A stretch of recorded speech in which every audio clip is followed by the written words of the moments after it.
going on, guys? Welcome back to another Breakfast with Perkins. I'm of course your host, Perkins. I'll just skip right into it. Last time I put up a video, I was in Scottsdale, very sunny Arizona. It was like 80s and it was horrendous coming back to Des Moines, Iowa, and having it be, I think it was like, the real feel was like negative 22.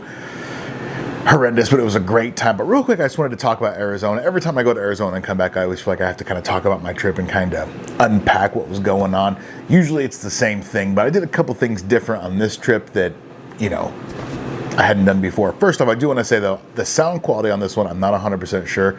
I got new mics, the DJI mic minis.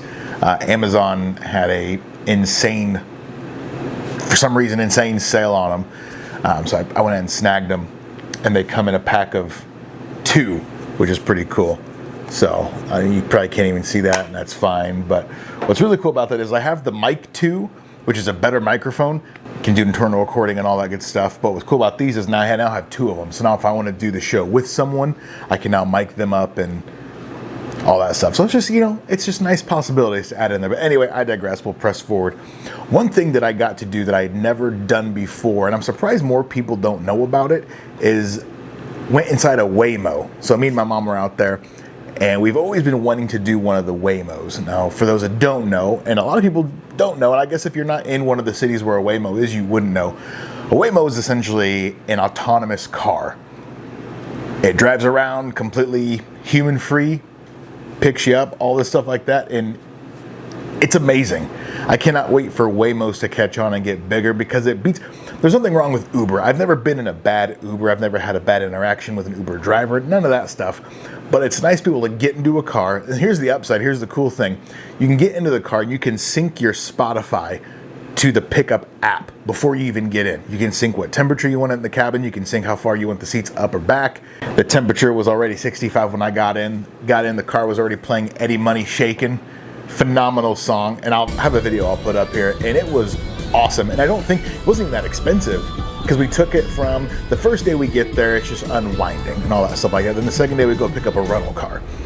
So we took that, got the rental car, we took the WAYMO to the rental car. What was really weird though is it wasn't weird, it actually I thought it was kind of cool. The WAYMO itself took a different route to the Enterprise, and we're like, what's going on here? Well, we get to the Enterprise, they have that entire street blocked off. There was some 5K run or something going on where that street was blocked off, so it dropped us kind of like behind on the other side of the road. And I just thought it was really cool. It had the foresight. Now I know it's, you know, AI and GPS and all that, but it was really cool. It had the foresight to be like, well, I can't go down this road, so let me just go ahead. It didn't add any extra time to the trip. It wasn't crazy. It was just a different kind of little thing, but it knew all that in advance, which was really cool. And I didn't mind that. I think the total trip for like, I forget how far, I'll have to look up how far it was from the resort to the car rental place. $22. You obviously don't have to worry about a tip because who are you tipping? And I don't know what it is, but I anthropomorphize little AI vehicles and cars and trucks. I don't know why, I just love it. Like we went to the Quick Trip later that night and there was a little cube. It was cleaning, and every like 2 minutes or so it would say, I am cleaning, and it's got the little like LED blue eyes. I don't know, it was so cute to me. I don't know. And then in Tempe there's a little security guy. It's probably from the same company as the Quick Trip people, but he's a little security guy, same blue eyes, and he was just patrolling the grounds. He didn't say anything though, but he would like stop and kind of look at people. He'd pivot around a little bit. Then he'd go on about his I don't know why it cracks me up. It's like dogs. Like dogs love tasks. Dogs love jobs. And I think it's cute when you give a dog a job, you know, sniff these drugs out or sniff that bomb out or go get that pheasant or whatever. They love that. And now we got robots in the employ and they're just kind of doing the same thing. But they're making them really cute, which is interesting. But yeah, it was awesome. If you ever get a chance to do a WAYMO, and you live in a state or an area that doesn't have a WAYMO, try it. It's really cool. And you can be in there with whoever, and they do have cameras everywhere, so no cheeky shit, no snorting lines, no hanky-panky in there. Just enjoy the ride, do what you got to do, and go from there. But that was awesome. And then I also, for the first time, went to Barrett Jackson, which was awesome. I had no intention on going to Barrett Jackson. Coincidentally, every time I go out, we try to go out to Arizona about 3, 4, or 5 times a year. And coincidentally, every time we go out in January, it's always when Barrett Jackson is going on. And I've never really given it any thought to go. It's like, all right, whatever. So a couple days before the trip, I was getting ads for the Barrett Jackson thing, coincidentally enough. They're listening to your conversations, man. And I was like, yeah, I'll go ahead and go. It was like, ticket was like $35, wasn't anything. And I was like, you know what? For those that don't know, I used to own a 300ZX twin turbo black. And I love that car. Absolutely love that car. And it got totaled by a drunk driver on Court Avenue, which is our bar district in Des Moines, Iowa. And insurance was amazing. They gave me more than what I bought the car for, but not enough to put me in another one of the same condition. So I bought it. It had 63,000 miles on it, and I bought it in 2011.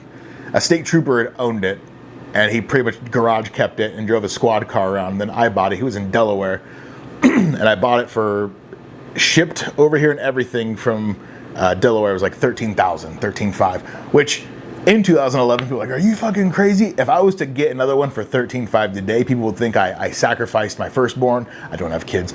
Or I sucked someone off on a freeway or made some back alley deal with someone to get a car that cheap. No, it was just, I really wanted that car. One of my good friends, Nick Gelati, he had a 300ZX twin turbo. My first girlfriend, she had a 300ZX. Both of them had silver ones and I wanted a black one. Ended up getting a black one. And love that car. And obviously, as we all know, the 90s cars boomed in price. And so now, I remember in high school, you could be able to get like nice, clean 240SX for like $4,500, $5,000. Now you're looking at like $8,000 for an absolutely clapped out sack of shit. So anyway, I loved it. But yeah, I couldn't get back into the price of one now. So I was like, I'll go out there, and if I find a Z, I will put a bid in. I will do what I need to do. Unfortunately, they didn't have any 300ZXs. They had a 280ZX, and then they had a not 360Z, Xbox 360Z. No, they had it was a 280ZX and then a 260Z. I'm pretty sure, and I'm not fans of either one of those Zs. I'm not even fans of like the Z31s, which would be the generation before the Z32s. I'm not even a fan of those. Z32 to me was the prime. Just that's the proper Z. That's the you know, and the 350Z to me was kind of like the bastard child of the Z lineup. I liked the 370s, and then the new Zs. I don't mind them. They don't seem to be doing too hot in the market, but I don't mind them.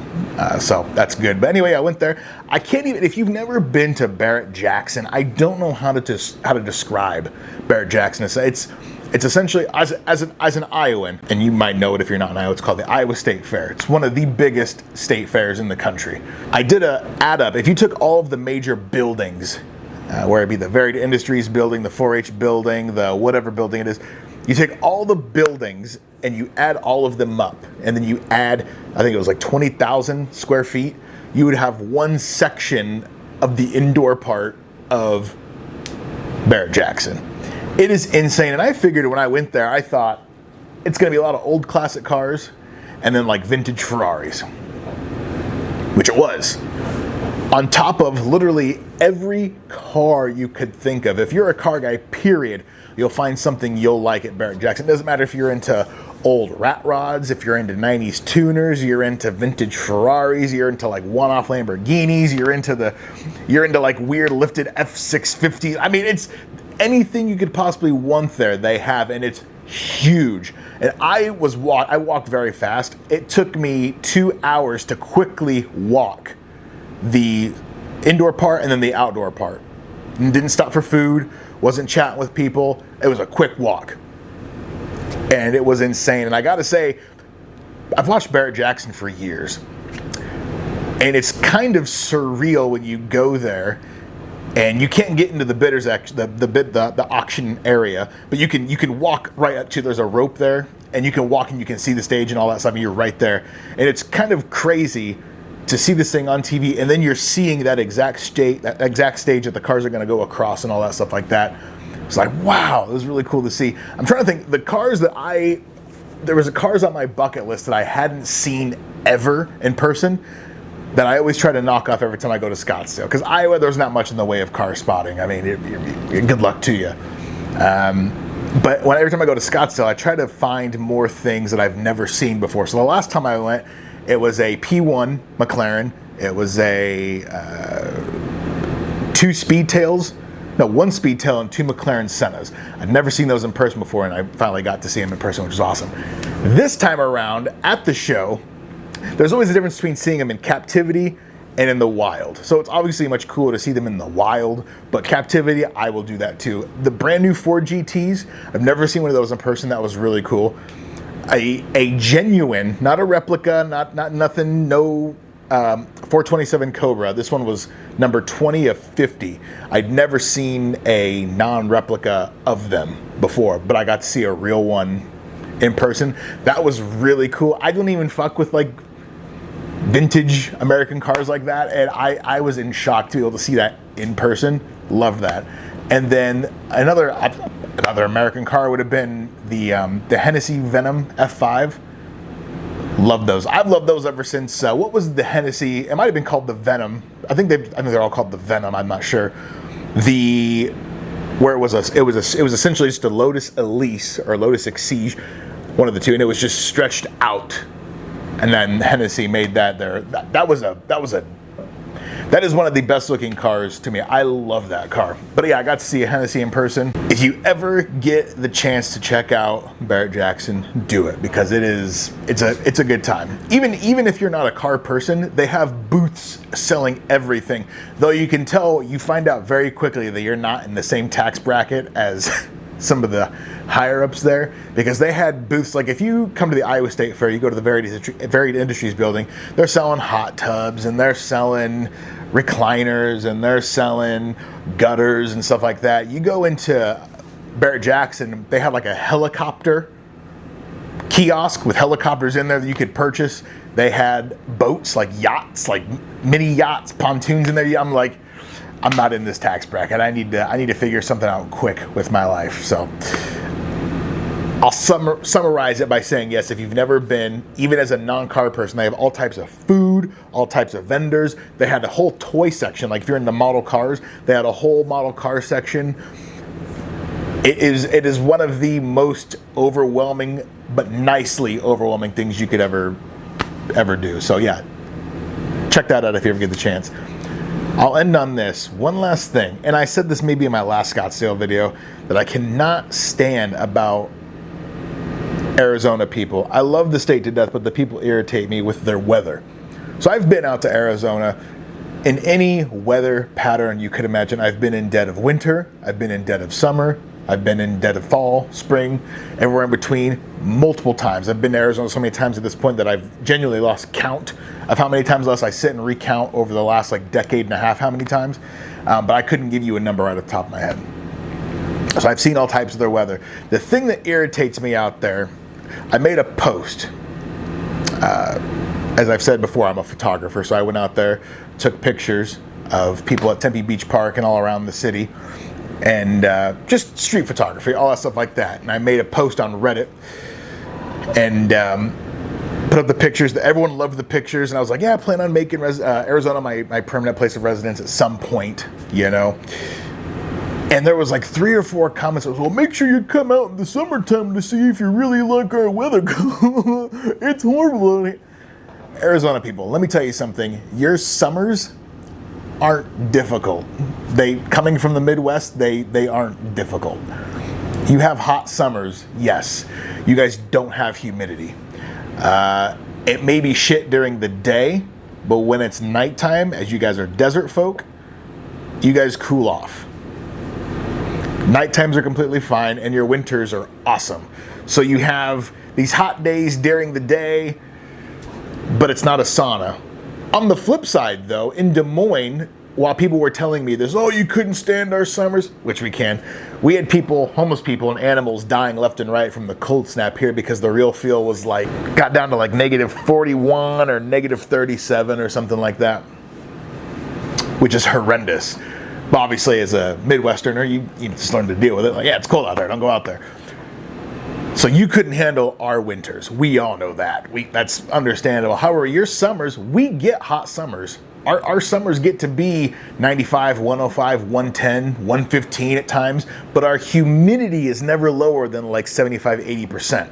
There's plenty of times at night where humidity is 95, 100%.